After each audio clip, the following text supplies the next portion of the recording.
The last 3 years of war have shown no mercy to either side. The bitter fighting continues across Europe over land, sea, and air, leaving behind mountains of casualties and many more broken souls. The United States till now had remained neutral, but the mounting economic pressure and the return of Germany to unrestricted submarine warfare finally awakes the sleeping giant. On April 6, 1917, the United States declares war on Germany. Within months of the declaration, the U.S. Army launched the first universal draft. And despite enduring segregation in their own country, over 360,000 African Americans enlist, eager to show their patriotism, in hopes of returning home as heroes. James is one of these men.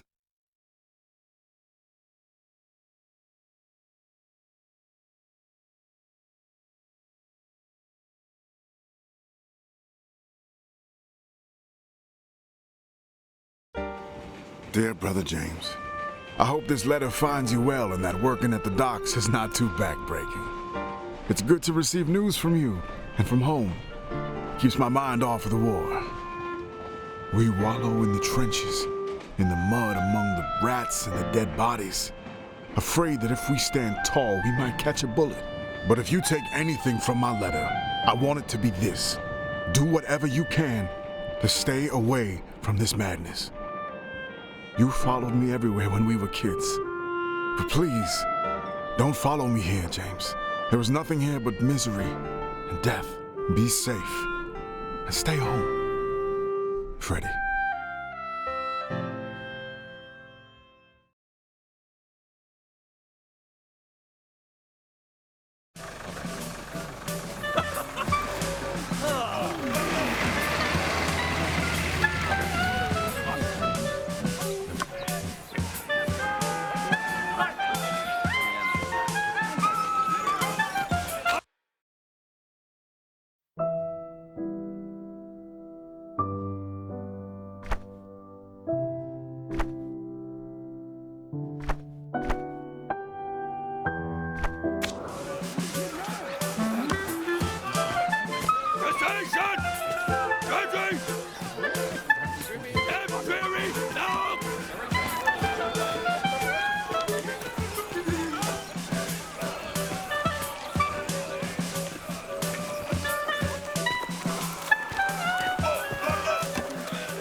No!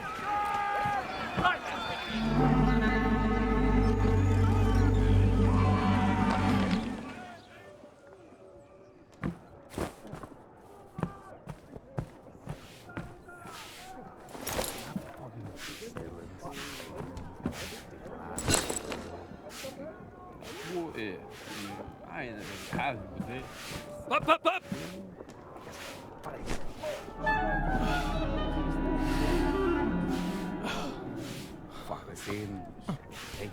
Up, up, up!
Dear Freddie, it's good to hear from you.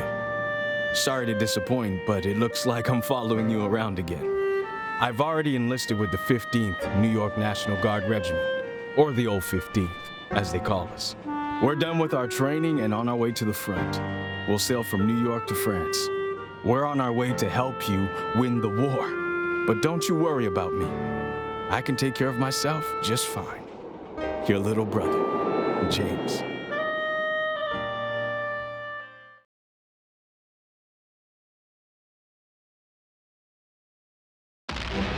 April 9th, 1917, Vimy Ridge.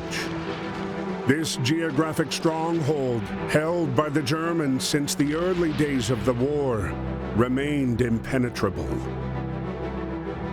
In the latest attempt to break through the German defenses, ground forces were ordered to team up with the British Royal Flying Corps.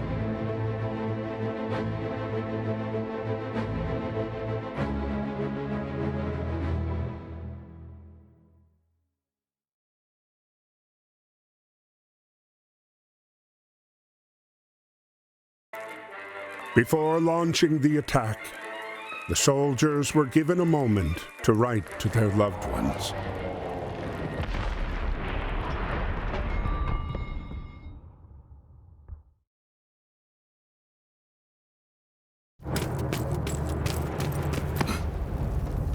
Aim.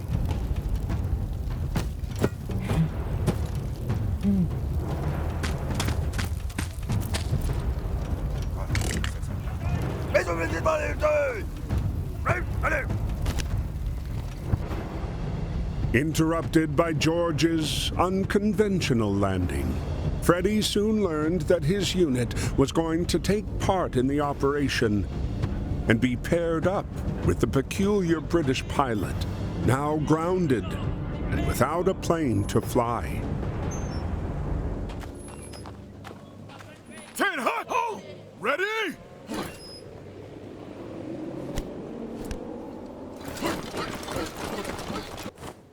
Kren.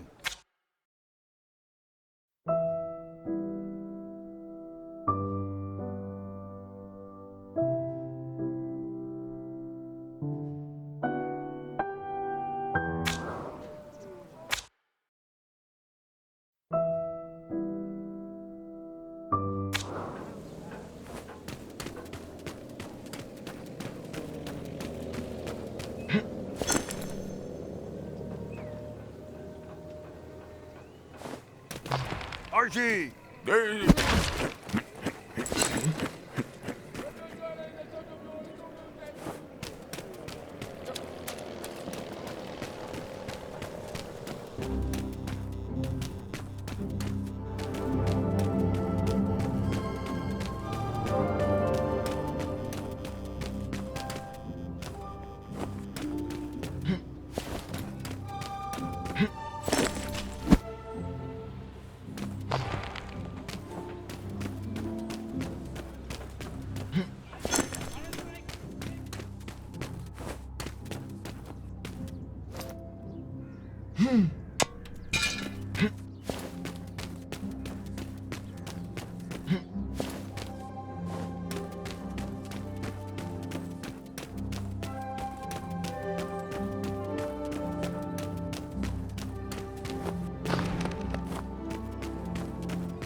Bravo bien.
Vamos bien.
Despite his haphazard flying, George managed to pinpoint the enemy's location.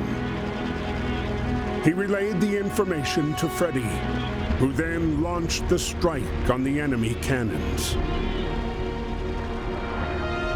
But despite the triumph of reclaiming Vimy Ridge after 3 long years, their victory was marred by the dead bodies strewn across the hillside.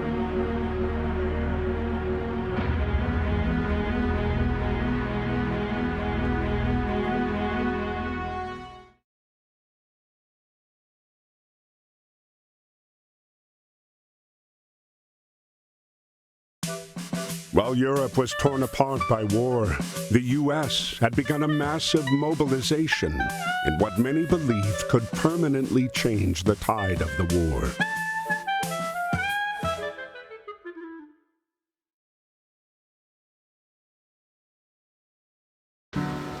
Aboard the USS Pocahontas was a racially segregated unit, the Old 15th, made up almost entirely of African-American soldiers. These men were sailing to Europe, ready to put their lives on the line, to prove their love for a country that didn't always love them back. Dear Freddie, we're on our way to France. This is our first night at sea. But don't worry, me and the boys are ready. Speaking of the fellas, I lucked out and I'm getting on good with a fine bunch of them. There's Fidgety Lang Edwards, who never puts down his drumsticks. Jack Harris, our medic from Chicago. Joey Brass is from Harlem and plays a mean banjo. And Chef Caldwell is always cooking up stuff for us. We just have to make sure to get served before B.B. Johnson. Great guy, but he can really put it away. Well, I gotta go now. Practice is about to start and there's no jazz band without a clarinet. Stay safe. We'll see each other soon. Your brother, James.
As the Pocahontas continued to cross the Atlantic, their encounter with the German U-boat 155 brought them ever closer to the fight.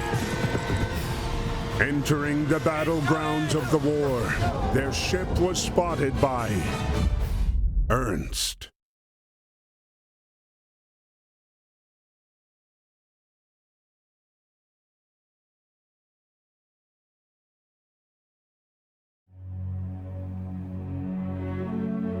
May 31st, 1916. On land, the conflict was bogged down in trench warfare. Neither the Allies nor the Central Powers were able to make significant gains. At sea, Allied forces dominated Germany with a crippling blockade. Determined to stay away from the war, Ernst escaped to the solitude offered by the depths of the sea. It was here below the surface that he scavenged, hoping to eke out a living.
As his boat settled on the seabed, Ernst began to come to terms with the war's inevitable, all-consuming power. Defeated and alone, he could feel the Jutland waters' cold embrace tightening around him.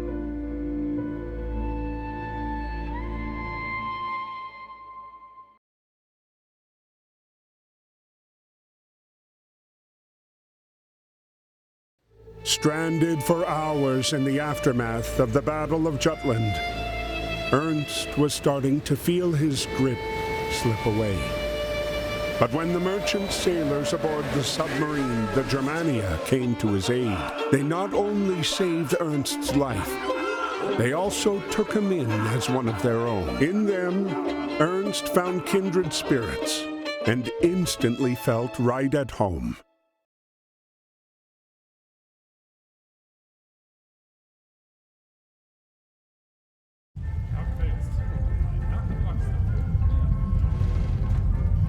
But even at home, you have to carry your weight.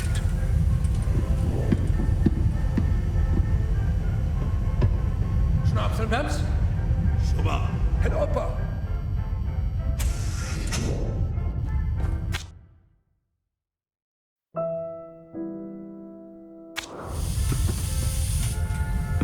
Hotter!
Fitted erst.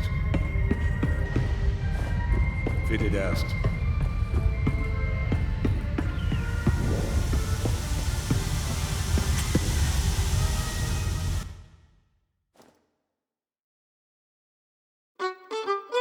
(1916). The U.S. had remained neutral, allowing for business as usual. Despite trade blockades, the few merchant submersibles in existence, like the Germania, were still able to trade with them.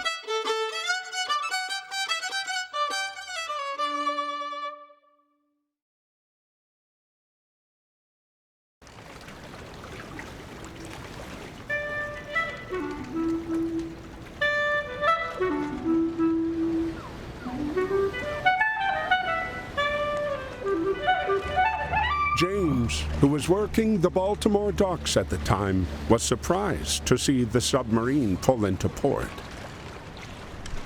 Weiter. Hey. Huh?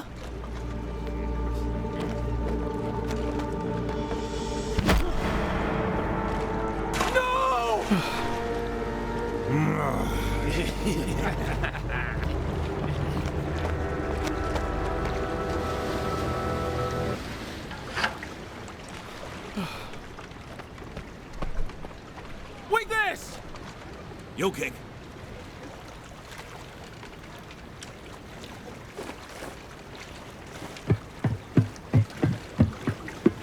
Fitted erst.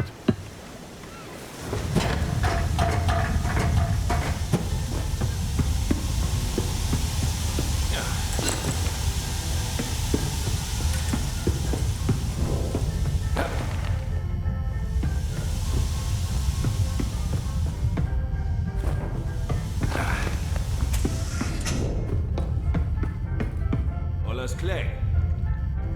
Bin weg! Juck!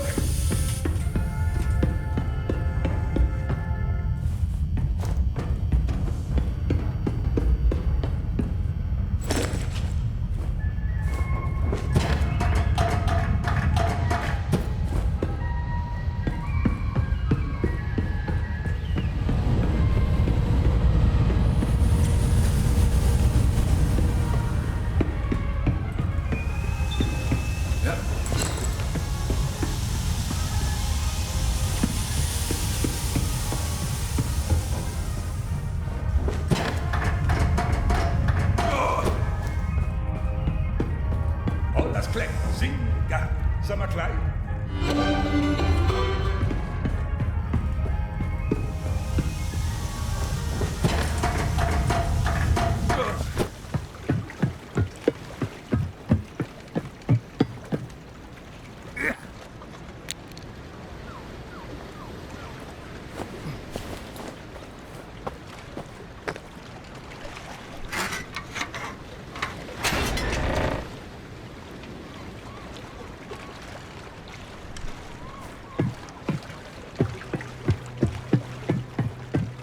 Wunst.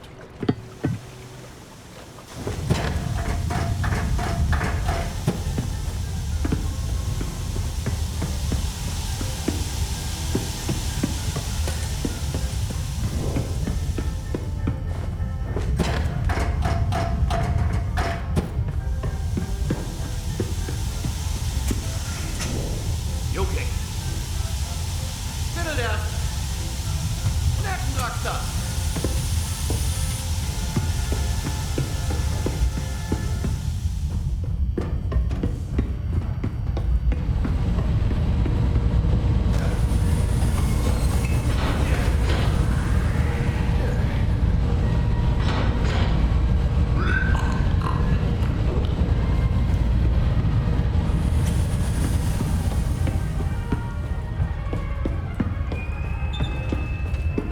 Nervendraxter. Singard. Nervendraxter.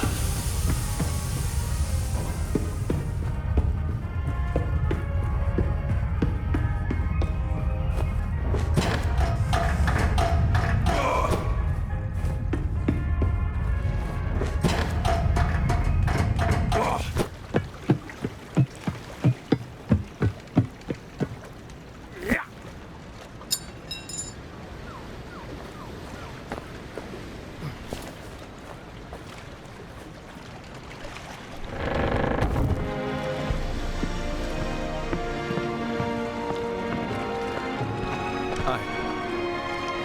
James. Here you go. Who got? Clarinet. Klarinette. Alles Kleck.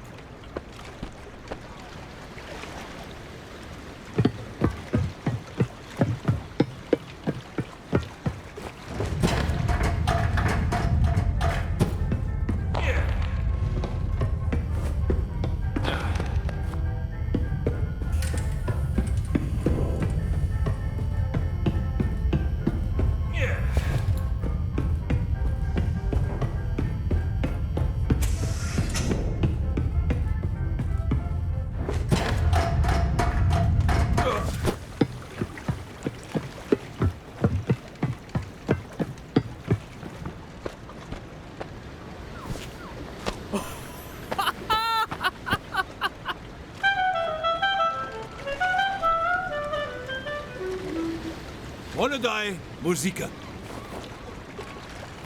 Yes.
Dear Freddie, I'm glad to hear you're doing good.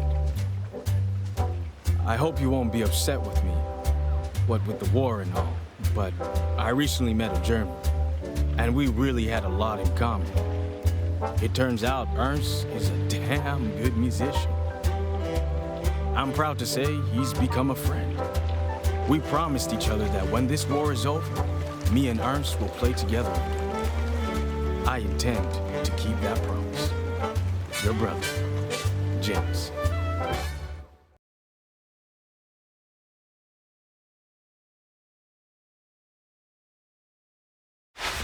The Germania's voyage was a commercial success, and her crew returned eager for their next trade.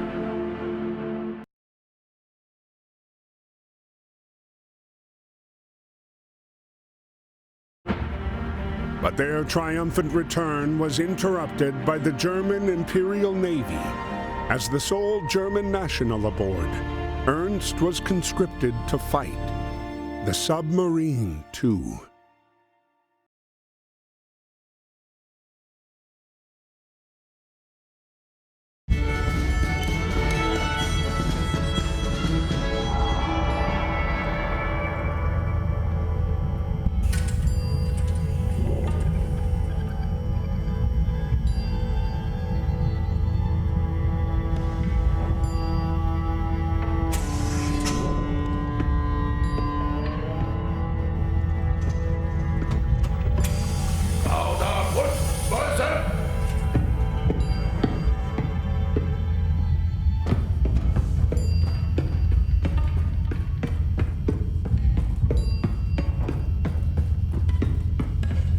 By decree of the Kaiser, the Germania was henceforth ordered to hunt convoys in the Atlantic.